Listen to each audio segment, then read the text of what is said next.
Sir मेरी सब okay students, अस्सलाम वालेकुम। Intelligence test number 4। पिछले लेक्चर में हम इंटेलिजेंस टेस्ट नंबर 3 तक पढ़ चुके थे। अब इस लेक्चर में हम इंटेलिजेंस टेस्ट नंबर 4 पढ़ने वाले हैं।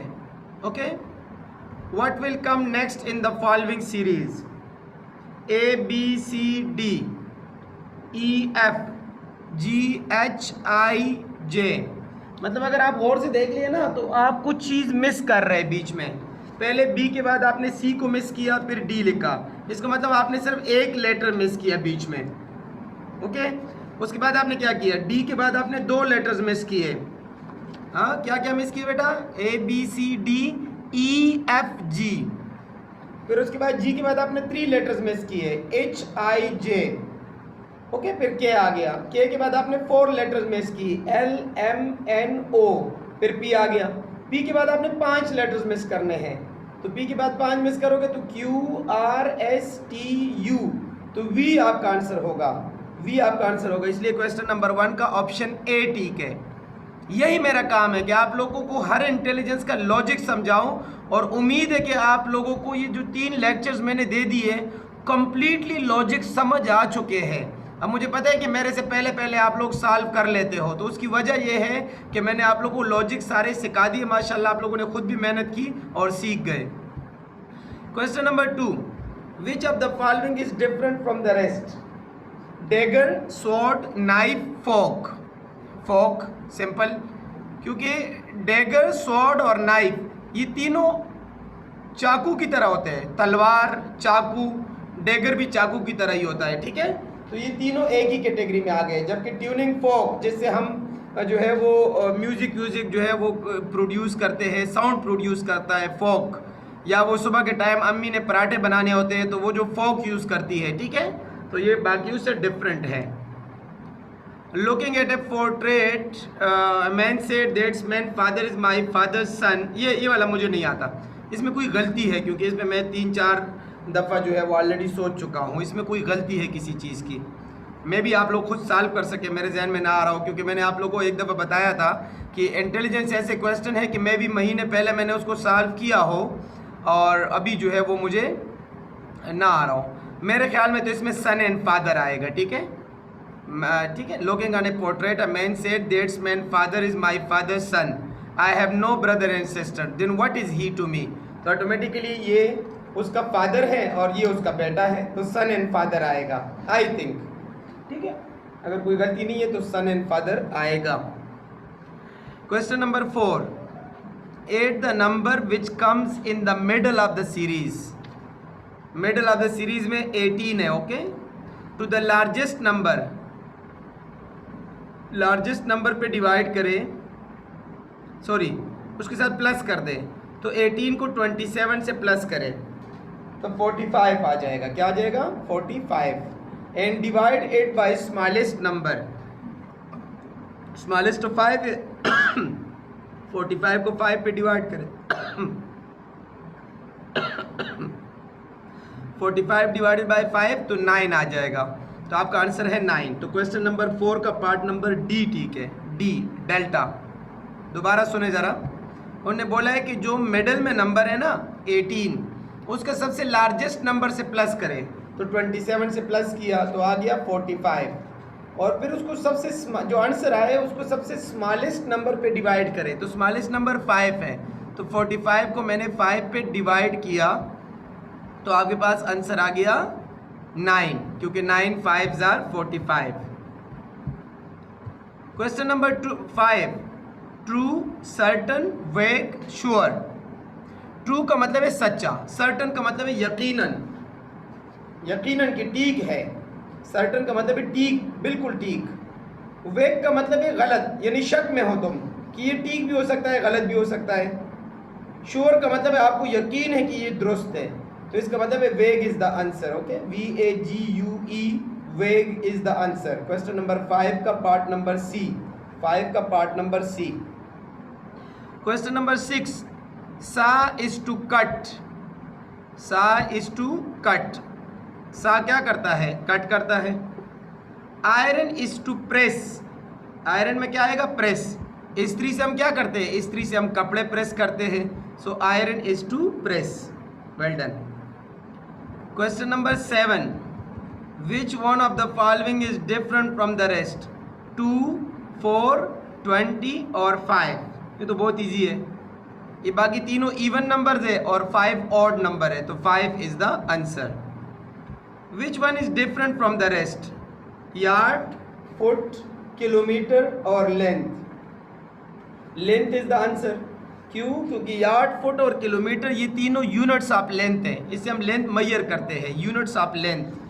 लेकिन लेंथ बजाते खुद एक फिजिकल क्वांटिटी है, यूनिट नहीं है. इसलिए 8 का आंसर आ गया D.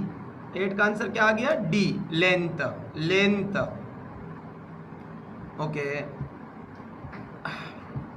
Hair is to year is. अच्छा, आप लोग मुझे प्लीज़ चैट में आंसर ना भिजवाए अभी, क्योंकि मुझे बहुत डिस्टर्बेंस हो रही है. ठीक है, माशाल्लाह आप लोग, मुझे पता है कि आ रहे हैं आप लोगों को और बहुत अच्छे अच्छे आंसर्स आ रहे हैं, सबके आंसर्स बिल्कुल दुरुस्त आ रहे हैं, लेकिन अभी मुझे ना भिजवाए क्योंकि मुझे उधर चैट में भी फिर देखना पड़ता है, तो काफ़ी डिस्टर्बेंस हो रही है. ठीक है, तभी चैट में कोई भी बंदा मैसेज नहीं करना.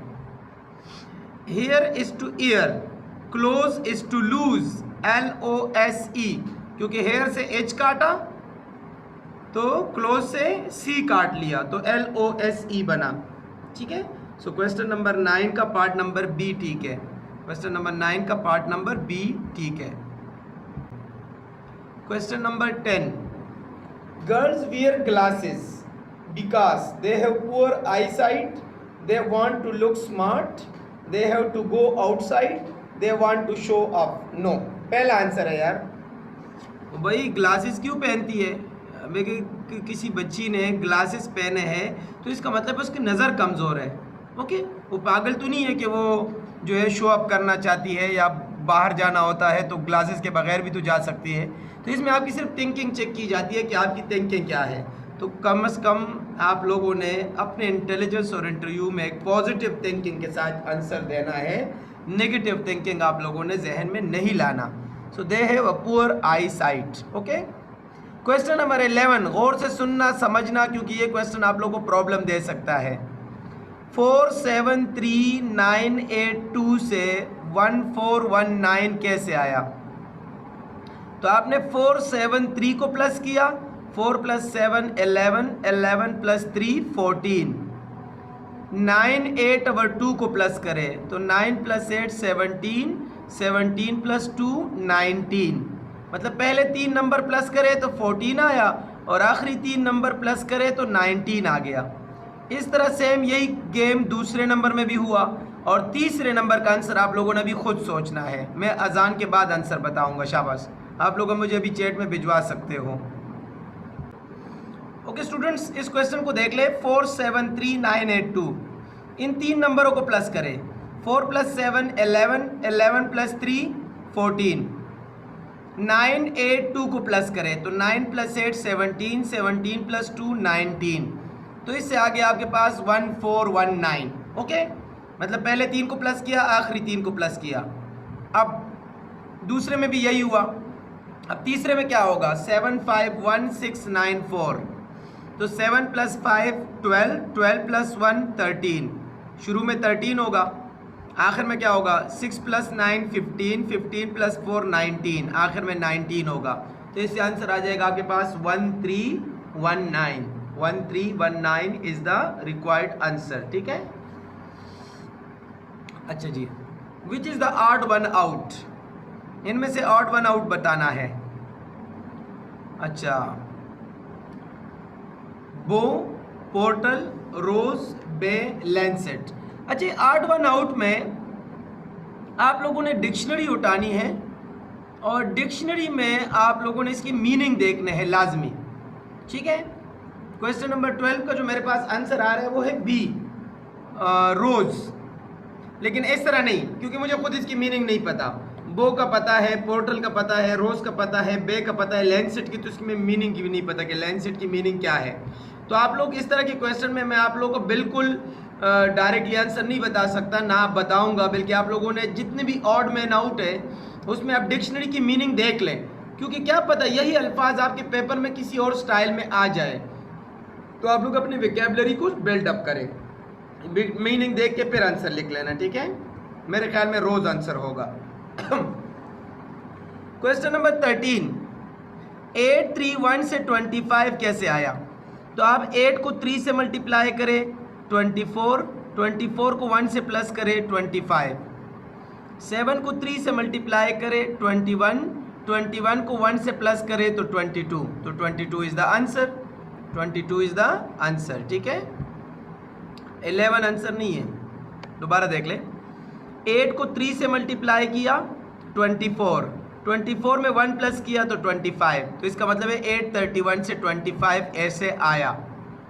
अब 7 को 3 से मल्टीप्लाई किया तो 21, 21 में 1 प्लस किया तो 22, तो 22 is the answer. Question number 14, again consult dictionary. Okay, 14 15 दोनों के लिए डिक्शनरी को कंसल्ट करें। 14 में weathers is to neck as hawk is to dash, तो इसका ऑप्शन है ankle. Hawk is to ankle, कलाई में पहनते हैं ना हॉक, लेकिन इसकी मीनिंग लाजमी डिक्शनरी में देखा करें। Billy is to goat as Jake is to dash, ठीक है, Jake is to donkey, Jake is to donkey. Question number 16, 76 is to 13, हाँ तो 7 प्लस 6 13 आ गया। तो 78 इज टू डैश, तो 7 प्लस 8 से 15 आएगा, 7 प्लस 8 से क्या आएगा 15, 7 प्लस 8 से कितना आएगा 15। ओके स्टूडेंट्स, क्वेश्चन नंबर 17 में आप ऐसा कर लें कि बाहर वाले नंबरों को प्लस कर देना और अंदर वाले नंबरों को प्लस कर देना। जिसका सम ज़्यादा आया उसमें से कम वाला सम माइनस करना है, मतलब बाहर वाले सम से अंदर वाला सम माइनस करना है। अगर आपके पास 26 आंसर आया या 62 आ गया, अगर 62 आ गया तो समझ लेना इसको उल्टा किया हुआ है, और अगर 26 आ गया तो इसका मतलब है एग्जैक्ट आना है। तो एक ये तरीका कर लें, ठीक है, लेकिन अभी मेरे पास बिल्कुल टाइम नहीं है कि मैं ये सारे प्लस कर दूं, आप लोगों का टाइम ज़ाया होगा, बाद में कर लेना। लेकिन मैंने ये सजेशन दी है कि अगर आपके पेपर में इस तरह के क्वेश्चन आ जाते हैं तो अगर टाइम हो तो हल कर लेना, और अगर टाइम ना हो तो स्किप करके आगे बढ़ो। फिर आखिर में अगर आपके पास 5-6 मिनट बच जाते हैं तो तब इस तरह के क्वेश्चन पे आप दोबारा भी आ सकते हो, क्योंकि आप रिव्यू ले सकते हो। आपके पास क्वेश्चन पेपर आपके हाथ में होगा, किसी भी क्वेश्चन को आप पहले किसी को भी बाद में कर सकते हो, ठीक है। तो ये आ गया क्वेश्चन नंबर 17। क्वेश्चन नंबर 18, इसको देख लेना, ये बहुत इजी है। जैसे 6 को ये जितने भी पेजेस है ना 227 228 ये बहुत कम ही आते हैं पेपर में, और अगर आ भी गए तो मेरी स्टूडेंट्स से यही सजेशन होती है कि आप लोग इनको सॉल्व न किया करें, बल्कि और क्वेश्चन सेलेक्ट करें जिनका लेंथ छोटा हो और जिनका आंसर 10 to 20 सेकंड्स में जल्दी से आ जाता हो, ठीक है।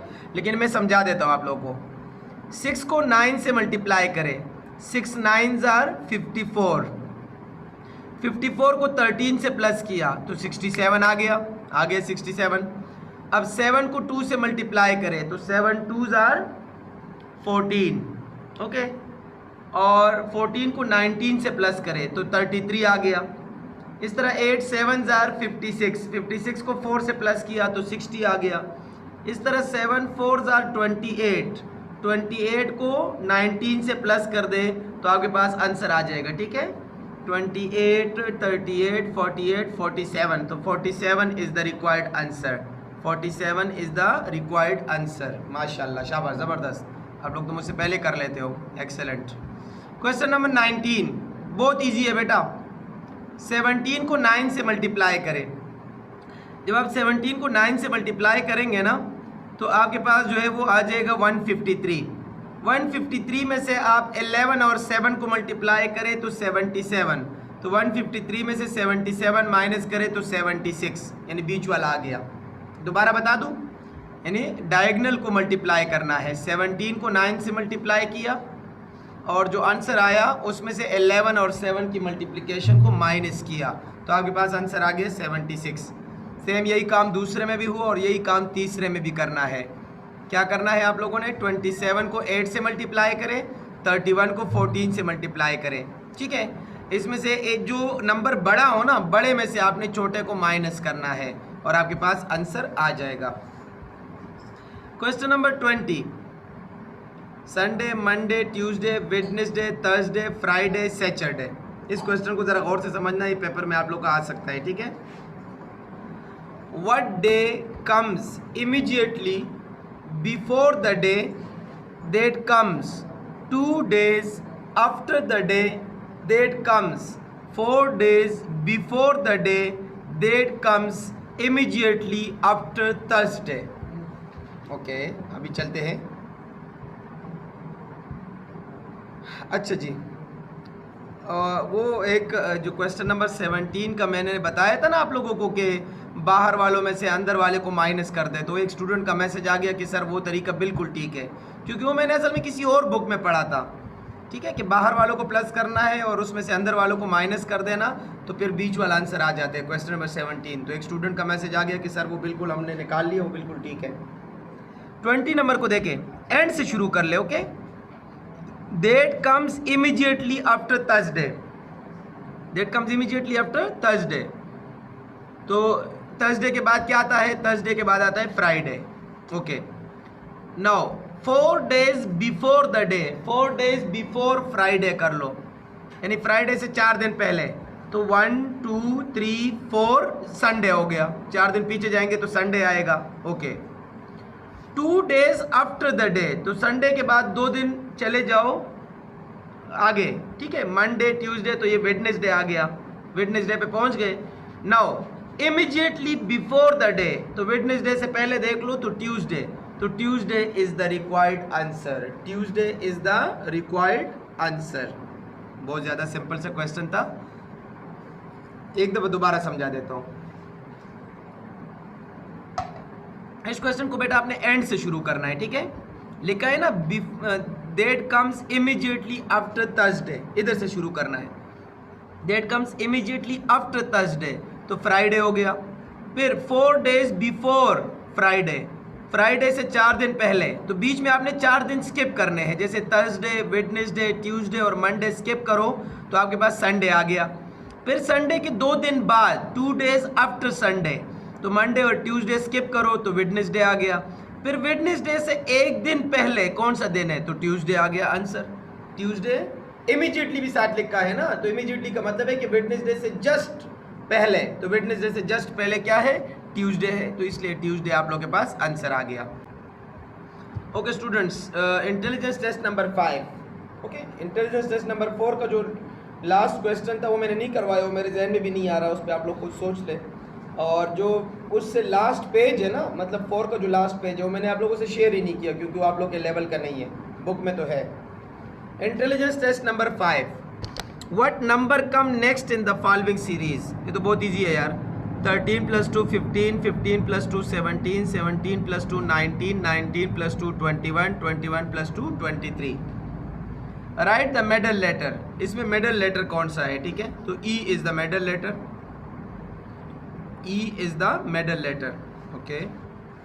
Subtract 7 from 25. 25 में से 7 माइनस करें तो 18 आ जाएगा. 18 आ जाएगा. Okay, and divide it by 3. 18 को 3 पे डिवाइड करें तो 6. If the answer is less than 10 right x, otherwise right y. तो 6 आंसर आया ना. 6 तो 10 से कम है, तो हमारा आंसर x हो गया. और अगर आंसर ऐसा आ जाता जो 10 से ज़्यादा आ जाता तब मैं y लिखता. तो आप लोगों ने x पे क्लिक करना है, मतलब ऑप्शन ए पे क्लिक करना है. Fly is to aeroplane. Aeroplane क्या करता है? फ्लाई करता है. शिप क्या करता है? शिप सेल करता है. SAIL, sail. समंदर में जाना सेलिंग कहलाता है, और हवा में उड़ना फ्लाइंग कहलाता है. Aslam was 21 years old in 1945. How old will he be in 1965? शाबाश. 55 65 20 प्लस कर दो ना तो 41 ईयर्स का हो जाएगा. कितना हो जाएगा? 41 ईयर्स. सिंपल सा क्वेश्चन है. Subtract the smallest number from the largest and divide the result by first number, then the answer will be dash. Largest number 15 है, उसमें से 4 माइनस करें तो 11. Subtract the smallest number from the largest. ठीक है, तो smallest 3 है, sorry 3 है, तो 15 में से आप 3 माइनस करें तो 12. 12 को फिर फर्स्ट नंबर पे डिवाइड करें, यानी 4 पे डिवाइड करें, तो 12 को 4 पे डिवाइड करेंगे तो 3. तो 3 इज द आंसर. SAW, सा is to seed, is reap is to dash, reap is to crop. Okay, seed को बोया जाता है और क्रॉप को काटा जाता है। बीज को बोया जाता है और फसल को काटा जाता है। सॉरी, क्रॉप, क्रॉप का मतलब फसल, फसल को काटा जाता है। ठीक है, तो बहुत ज़्यादा सिंपल है। यस, आज फिजिकल क्लास है। Divide the largest of these numbers by the difference of the two smaller numbers, the answer will be dash. Largest of these number को टू स्मॉलर नंबर के डिफरेंस पे divide करें। तो 8 minus 6, 8 और 6 smallest numbers है ना, तो 8 में से 6 माइनस करेंगे तो 2, और 10 को आप 2 पे डिवाइड करेंगे तो 5 आएगा। 5 is the answer. Tight is to loose, is hard is to dash, hard is to soft, hard is to soft. So much answer, easy answer है बेटा। आगे क्वेश्चन नंबर 10। मुझे सिर्फ आप लोगों ने भी आगे बताना है कि अगर ये आप लोग खुद कर सकते हो तो मैं आप लोग के लिए छोड़ देता हूँ। सिर्फ वो क्वेश्चन बताए जिसमें इसमें मसला हो सकता है। जैसे 21 को देखें, 1/3 ऑफ 1/2 इज डैश। 1/2 का मतलब है 1/2 और 1/3 का मतलब 1/3। तो जब आप 1/3 को 1/2 से मल्टीप्लाई करेंगे तो आपके पास 1/6 आएगा, 1/6 आएगा। ठीक है जी स्टूडेंट्स, आप लोगों को इस पेज में जो भी क्वेश्चन नहीं आ रहा वो मुझे बता दें। ठीक है, पहले वाले में प्रोफेसर आएगा, दूसरे वाले में क्रीपिंग आएगा 11 में। ठीक है, 15 का नहीं आ रहा। कौन सा वाला? 15। Light is to eye, light is to eye, sound is to ear. उल्लू, ये भी क्यों नहीं आ रहा? ये पेज बहुत इजी है। 17। कौन सा वाला? 17। Acre is to kanal, square is to marla. Yes sir, ये नहीं आ रहा। ने थोड़ा सा आंसर अपना क्वेश्चन ही गलत बनाया है। आंसर तो आप मरला लिख दें, मरला ठीक है, लेकिन क्वेश्चन को थोड़ा सा मॉडिफाई कर लेना चाहिए था। स्टूडेंट्स, आई थिंक यहाँ तक आज काफ़ी है। सर ये ACRE क्या होता है? एकड़ यूनिट है ना बेटा, एकड़। Okay sir. Okay sir. Okay sir. Okay sir. Yes sir. Okay, अगला पेज सिर्फ आप लोग को दिखा देता हूँ। Yes sir. Students, intelligence test number 5 तक हमने कर लिया और इंटेलिजेंस टेस्ट नंबर 6 फिर हम अगले लेक्चर में कर लेंगे। और अगर आप लोग खुद कर सकते हैं तो आप लोग खुद कर लीजिएगा और मुझे फिर कल लेक्चर से पहले बता दें कि अगर आप लोगों ने खुद सारा कर लिया हो तो फिर मैं 7 शुरू करा दूंगा, अदरवाइज 6 से स्टार्ट करा दूंगा। ठीक है, ओके सर। Okay sir. बहुत इजी है। सर इंटरव्यू कब लेंगे? इंटरव्यू जब आप लोगों के क्वेश्चंस कंप्लीट हो जाए इंशाल्लाह।